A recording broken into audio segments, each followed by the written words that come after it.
Claudio, hay un tema que está muy de moda hoy en el mundo no universitario, pero también en el mundo universitario, que es esto de la responsabilidad social y la responsabilidad social empresarial de las universidades. Y esto es algo que tibios y troyanos, ¿no? Han adoptado, es decir, universidades públicas y privadas, todas hablan de que son universidades preocupadas por la responsabilidad social, que se traduce en variadas maneras de vinculación con los temas sociales, desde que van a unos estudiantes que van a plantar arbolitos, ¿no? En áreas donde faltan árboles, a otros que van a visitar no sé, asilos de ancianos, u otros que hacen cosas más comprometidas, tratando de incorporar incluso las propuestas que la sociedad hace para problemas como de agua, etcétera, ¿no? Eso es tarea de las universidades, es algo que tienes que hacer. Mira, yo soy crítico. ¿Cómo Yo soy crítico de que a la universidad se le pida la solución de los muchos problemas que tiene la sociedad, o que la universidad haga otras cosas las que están en sus fines y cometidos.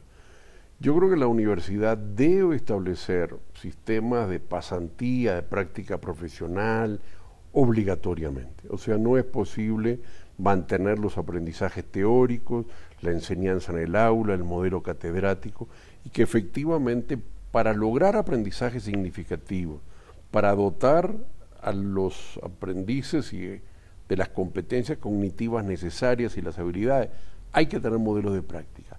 Si esas prácticas ayudan a la sociedad y a grupos sociales, a personas con discapacidad, esa es otra maravilla adicional. Pero para mí lo central es que los estudiantes tienen que adquirir competencias. Yo no sé si las competencias se pueden adquirir en el sentido de hacer una responsabilidad social. Creo que en todo caso lo que sería necesario es que en el proceso de la formación de las habilidades y las competencias y de las capacidades de los egresados universitarios, ese proceso se haga con los mayores niveles de ética, con los mayores niveles de responsabilidad social, y que las instituciones colaboren con su entorno como instituciones sociales. Creo que aquí hay un tema que toda organización tiene hoy un rol social. De alguna forma, la vieja empresa pensando solo en sus fines propios, egoísta, creo que es un elemento que es negativo. Y las empresas deben de contribuir en todo sentido a las organizaciones de la sociedad y a mejorar el capital humano y el capital social y el capital intelectual. Pero yo creo que el rol fundamental de la universidad es los mejores egresados, generar la mejor investigación. Si para tener los mejores egresados, para generar la mejor investigación, es necesario la alianza, es necesario la acción social, es necesario la participación con las comunidades, en ese sentido me parece fundamental hacerlo. Pero yo creo que hay veces empieza a plantearse que el rol de la universidad es más la responsabilidad social que la formación académica, que la investigación. Yo de alguna forma creo que ese es un eje importante, pero que está sujeto al modelo de la universidad y a su rol de creación de investigación. Yo creo que hoy no puedes crear investigación si no es asociado en una alianza, lo que llama la triple alianza o una alianza más fuerte, la triple hélice. En ese sentido hay una responsabilidad de crear conocimiento con las comunidades, con la sociedad, con las empresas y resolver problemas. Pero no creo que de alguna forma podamos poner la responsabilidad social por separado del objetivo de un mejor nivel de formación, de competencias, de un mejor nivel de producción e investigación. La discusión de la ética es, hace 2000 años la Iglesia Católica y todas las iglesias tienen por rol la creación de la ética. O sea, de alguna forma, hoy le asignamos a la universidad también que los profesionales tienen que tener ética, pero no es una tarea que de alguna forma podemos garantizar. Lo que sí debemos de garantizar es que el profesional salga con las mejores competencias. O sea, La Iglesia Católica, para decir un caso, hace 2000 años que está tratando de formar en valores. Yo creo que la universidad debe hacerlo, pero nuestra misión desde la universidad me parece que formar los egresados que sirvan a sus sociedades, los egresados que respondan a los problemas de su sociedad, los egresados que puedan mejorar las capacidades y el capital social. La responsabilidad social para mí es un elemento que, si bien cada vez es más importante, debe estar estructurado en función del objetivo primario de la universidad.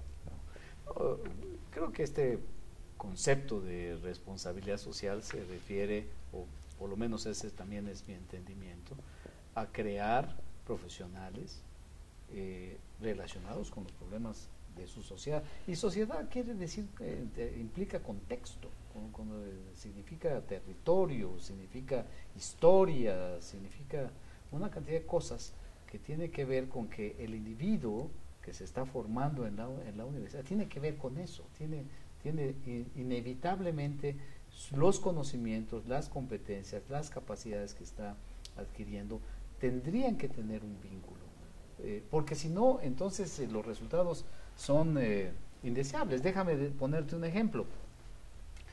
Cuando en la universidad se creó la Revolución Verde con el propósito de abatir el hambre, el primer objetivo de la Revolución Verde fue que iba a permitir abatir la inseguridad alimentaria, la pobreza, la falta de alimentos en el campo y en los países. Y esa fue una creación universitaria y se aplicó. Y el resultado más palpable es que hay más hambre como resultado de la aplicación de la Revolución Verde. Ese capital humano no le sirve a la sociedad. Bueno, necesitamos un capital social que entienda que hay pequeños propietarios que tienen una determinada dotación de recursos, que tienen tradiciones, y que además saben cosas. Este es otro asunto, ¿no? El capital social o la responsabilidad social de la universidad significa que que debe de incluir, creo también, que fuera de la universidad hay cosas que aprender, que pueden enriquecer lo que estamos haciendo. Yo tengo un trabajo que hice, un artículo sobre el rol económico de la responsabilidad social, y sostenía que si bien la universidad tiene que crear capital humano, el capital humano no puede lograr trabajar y lograr los resultados si no hay un entorno social. Y eso es el capital social, es la capacidad de transformar información, de comunidades participando, de democracia, de respeto a los derechos intelectuales, de respeto a la justicia, y que de alguna forma, si la universidad tiene el rol de la creación de capital humano, el capital humano por sí solo no logra transformar la sociedad, y por lo tanto la universidad tiene un rol en la creación de capital social. O sea, yo sí creo que la universidad debe tener una injerencia en la creación de capital social, pero es fundamentalmente para que el capital humano, que es el rol principal de la universidad en mi lectura, pueda lograr realizar los fines y cometidos. O sea, yo creo que de alguna forma, hay veces le tengo un cierto, no sé si temor o pavor, a que de alguna forma la universidad empiece a tener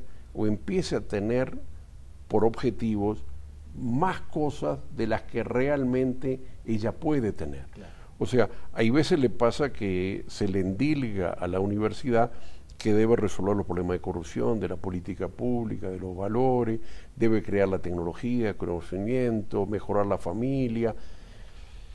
Y a la educación se le pide más cosas de lo que ella puede hacer. La educación tiene un rol y la universidad tiene un rol. Y la universidad lo hace maravillosamente, impulsando muchos más roles de los que efectivamente tiene. Pero mi preocupación desde América Latina es que el rol de la creación de conocimiento, el rol de la calidad de los aprendizajes, está siendo soslayado. Y en un mundo global, nosotros no podemos ser que en los rankings, más allá de la discusión de los rankings, estemos tan abajo.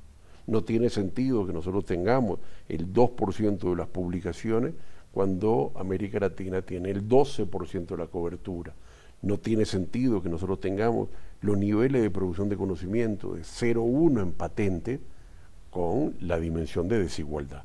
No tiene sentido que nuestros estudiantes para hacer posgrado vayan fuera de América Latina y no haya universidades con sistemas universitarios potentes que les permitan resolver sus demandas de capital humano y de construcción. O sea, creo que desde PISA en adelante empezamos a ver, y por desgracia no hay un PISA a nivel universitario, que de alguna forma las competencias son tan desiguales que de alguna forma no estamos teniendo la estructura de la educación que es la igualdad de oportunidades.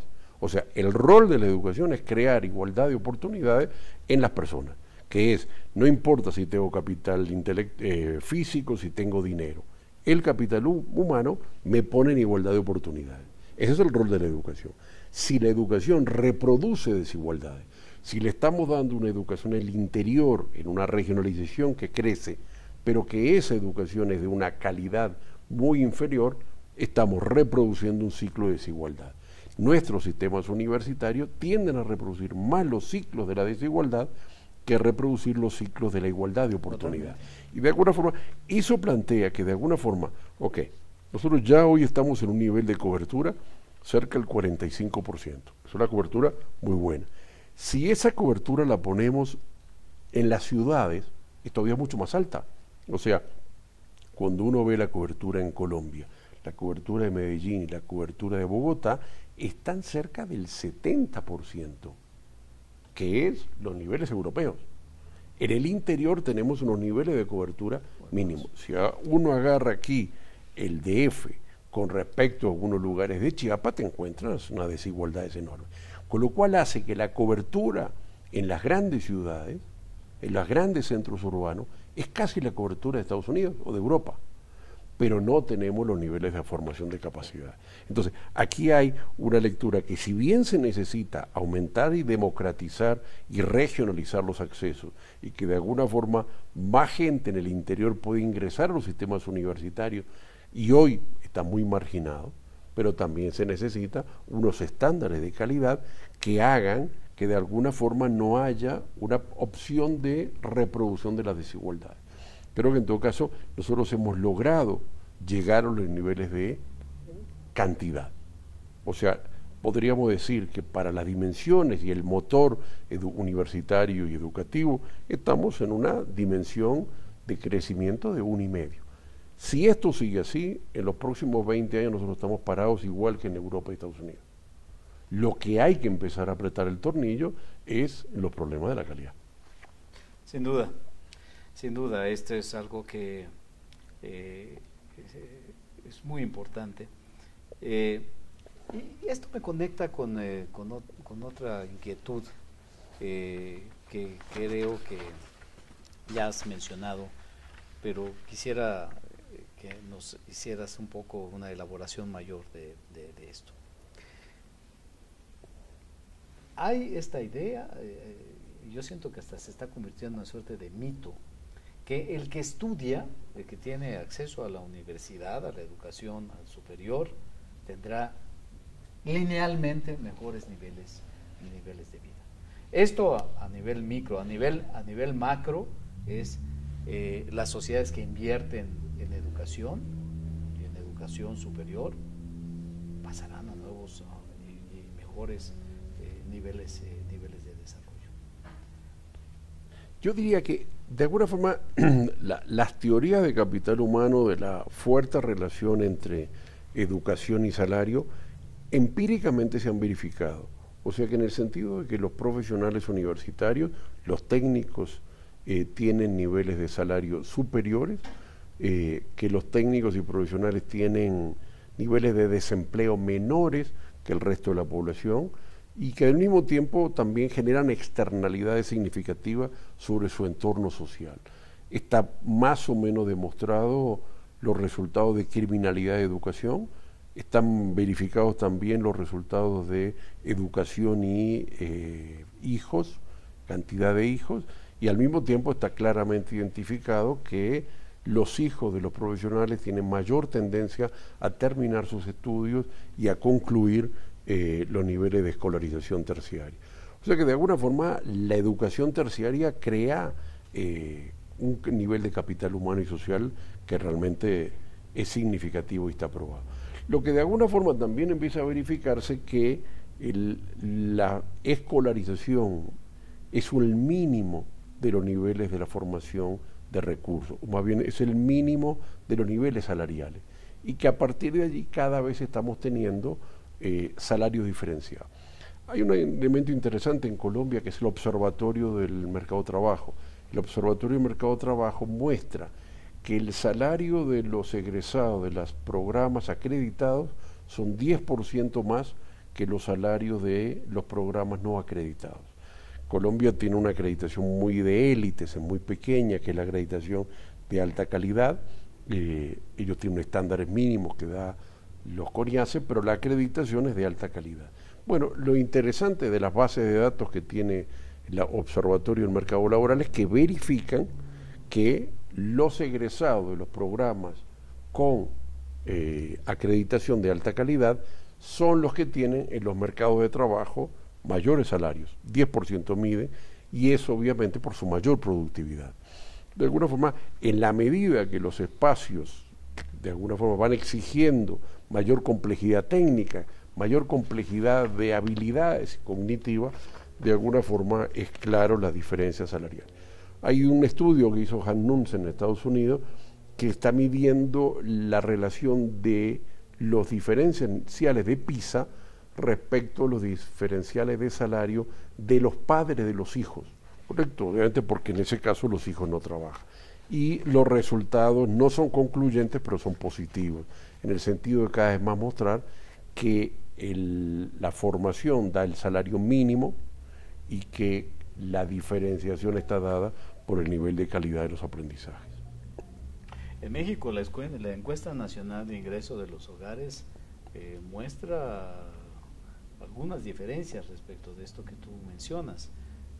Los mayores niveles de desempleo y por lo tanto de ingreso también están en los jóvenes con educación superior.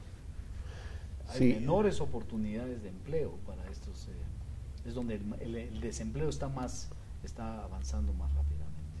Sí, pero México tiene un egreso de 400.000 profesionales por año. Y me acuerdo de unas tablas que daban un porcentaje de la población económicamente activa, cerca del 20% son de profesionales. De alguna forma, eso nos plantea otro problema, que es, hasta ahora nos hemos preocupado de la formación de los profesionales y no nos estamos preocupando por el empleo de los profesionales. O sea, en la medida que la sociedad está aumentando los salarios mínimos, muchas veces pasa que el salario mínimo está muy cerca del salario de un profesional. Y de alguna forma esto empieza a pasar porque en los mercados sindicalizados, en los mercados obreros, en los mercados vinculados al salario mínimo, hay política pública de regulación, mientras que en los mercados profesionales no hay regulación. Hay mucha más competencia entre los profesionales de las que hay entre los trabajadores. Yo hace poco también escribí un artículo que está en una revista brasilera, que me preguntaba si no será el momento de empezar a plantear el salario mínimo profesional. O sea, aquí estamos en una reconstitución de lo que se llamaba el Ejército Industrial de Reserva. El Ejército Industrial de Reserva es hoy el Ejército Profesional de Reserva. De alguna forma, no es la dinámica del siglo XIX o XVIII con la formación de la clase obrera, sino que hoy tenemos sociedades en las cuales los mercados laborales se han profesionalizado. De alguna forma, tenemos sociedades ya en América Latina que el 22% de la población económicamente activa son profesionales. Entonces, habiendo tantos abogados, las reglas de competencia, oferta y demanda hacen que los salarios bajen más allá de la teoría del capital humano. La teoría del capital humano sí les da productividad, pero no salario, porque el salario finalmente se fija en la regla de la competencia, oferta y demanda. Yo creo que aquí hay una necesidad de empezar a encarar los salarios mínimos profesionales. En Honduras, por ejemplo, los colegios profesionales han empezado a establecer una relación de salario mínimo de los profesionales que son en función de múltiplos del salario mínimo. O sea que si el salario mínimo son $300, bueno, el salario del médico debe ser 5 veces de alguna forma el salario mínimo. Y yo creo que estamos en un proceso de recomposición muy fuerte de los mercados laborales y cada vez más los profesionales universitarios están ocupando las plazas de administrativos y técnicos y no solo las plazas profesionales. Hay una sustitución y es un beneficio muy fuerte que están teniendo las empresas que se mejoran de una productividad sustancial, porque no es la misma productividad un administrativo, una persona que tiene 10 años de estudio de aquella que tiene 20 años de estudio, 16 mínimo para ser universitario.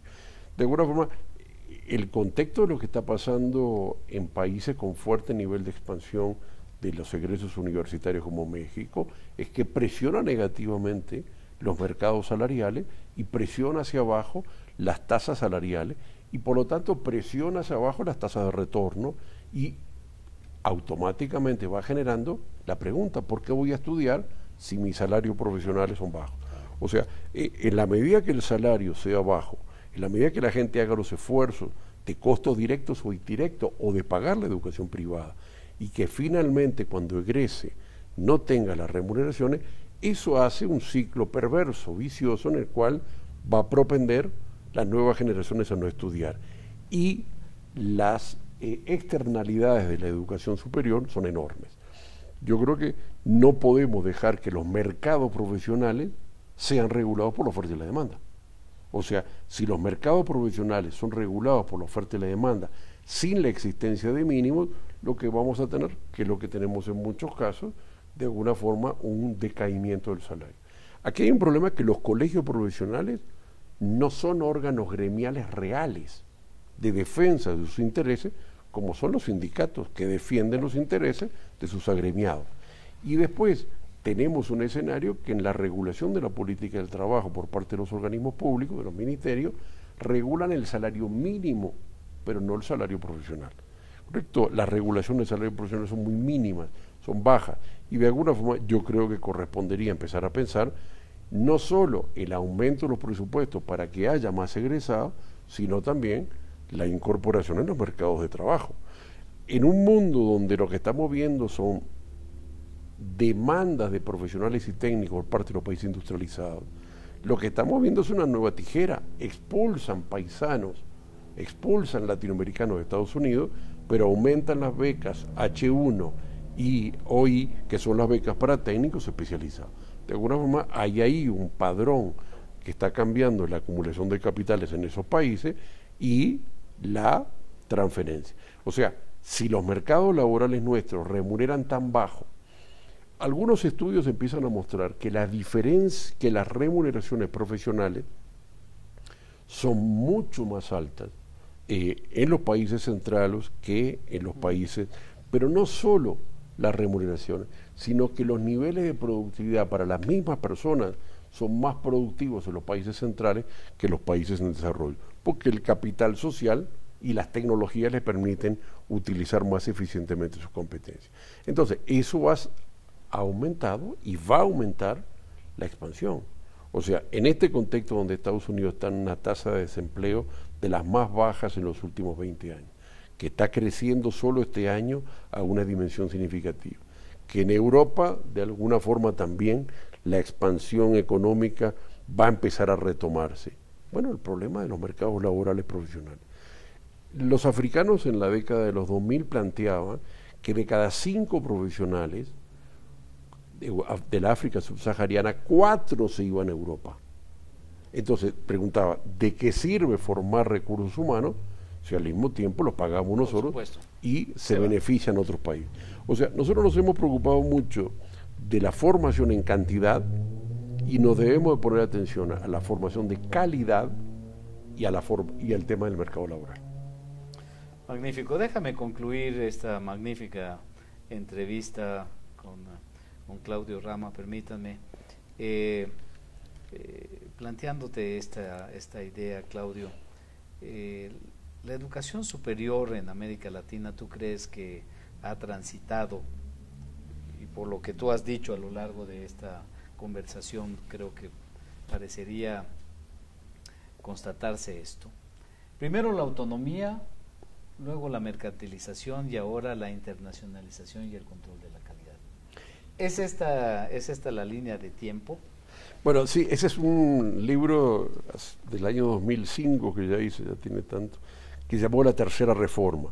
Yo planteé que la primera reforma era la autonomía y el cogobierno, planteé que la gran segunda reforma fue la expansión privada y la creación de modelos duales, público y privado, gratuito, pagante, y planteé ya en aquel momento que la tercera reforma tenía 3 ejes, que era la virtualización, la aseguramiento de la calidad y la internacionalización. Y hay veces retomo ese libro, que ya tiene 9 años, y comparto esas ideas en general. Creo que de alguna forma los ejes más contemporáneos de la discusión universitaria hoy están puestos en aseguramiento de la calidad y nueva política pública de regulación. Pero la autonomía, ¿no crees que sigue presente? No, yo no digo que siga presente, no, claro que sí, sin duda. Lo que digo es que el impulso dominante fue como eje la autonomía. Pero hace poco discutíamos con unos académicos, un chileno que estaba haciendo una tesis doctoral sobre la libertad de cátedra. Y tuvimos una discusión muy larga en Argentina, en la Facultad de Derecho, sobre en qué medida la libertad de cátedra estaba siendo transformada. Y de alguna forma la discusión era, ¿está la autonomía integrada a la libertad de cátedra o la autonomía es algo superior a la libertad de cátedra? Porque empezamos a ver en la discusión de libertad de cátedra que bueno, que el programa está autorizado y aprobado, que usted no puede dar cualquier programa, que tiene enfoques por competencia, o sea que de alguna forma el docente no puede decirle cualquier cosa a los estudiantes, hay un derecho estudiantil, hay una responsabilidad. Y entonces la discusión era, bueno, ¿y dónde está la libertad de cátedra? ¿Correcto? Yo digo, todo ha ido cambiando. La libertad de cátedra es un caso claro. Y yo creo que también la autonomía es un escenario que ha ido cambiando. O sea, más allá de que la autonomía universitaria es muy diversa, en Brasil los rectores de las universidades los nombra Lula, en Colombia el Consejo de Educación Superior también decide quién es el rector a propuesta de una terna de las universidades. En otros países eso se consideraría que de alguna forma viola la autonomía. La autonomía es un concepto bien difuso, es más un principio de valores de la autonomía de la universidad, de la creación de conocimiento, de la autorresponsabilidad, de la resolución respecto a su presupuesto y a su funcionamiento. Pero hoy la universidad no puede decidir crear una carrera de ingeniero de 2 años o de 8, y casi todas las universidades, por ejemplo en el caso de Argentina, las universidades son autónomas, pero sus programas tienen que ser autorizados por la CONEAU. De alguna forma yo creo que estamos en un contexto diferenciado. Los espíritus de la autonomía, que es la libertad en términos de investigación, que es de alguna forma la capacidad del pensamiento crítico, que es la capacidad de alguna forma de no estar sujeta a los designios públicos y arbitrarios. Yo creo que es un avance frente a las sociedades caudillescas, donde estaba la universidad que levantó las banderas de la autonomía era un avance enorme en las sociedades caudillescas. Pero si hoy la autonomía es, como se está denunciando en Panamá, que los rectores son de los partidos políticos y entonces usan la universidad para sus elementos políticos, obviamente ahí hay una discusión. Yo creo que en todo caso todo requiere ser contextualizado. Yo creo que siempre son viejas banderas en nuevos cacharros, ¿correcto? En nuevas jarras, que los principios y los valores de la autonomía deben de mantenerse y que son casi principios desde el siglo XV, contra los poderes de la Iglesia y contra los estados. De alguna forma se levantó la bandera de la libertad del conocimiento, de la libertad de la enseñanza, de la libertad de las instituciones. Yo creo que esos principios del siglo XV, que son principios contra los poderes, contra la capacidad de los poderes de manejar y de decidir los destinos del conocimiento. Creo que ahí está, de alguna forma, parte del escenario. Pero los conceptos sobre la autonomía son muy variables en todo el continente, de alguna forma, y con los ojos de México, uno a veces le cuesta ver los ojos de Colombia o inclusive los ojos de otros países. Creo que todos tenemos, pero lo que une a la región es una relativa concepción de la autonomía más allá de que es muy distinta en todos los países. Totalmente. Bueno, habría muchos más temas que conversar, pero creo que hemos tocado distintos asuntos de gran relevancia. Y Claudio, ¿cómo agradecerte para Udual TV esta magnífica entrevista que será puesta en nuestro portal? Muchas gracias por tu participación. No, muchas gracias a ti, Roberto. Es un gran gusto estar aquí en Udual y compartir con las líneas y estrategias de trabajo que tú tienes. Te agradezco mucho la invitación. Muchas gracias a todos.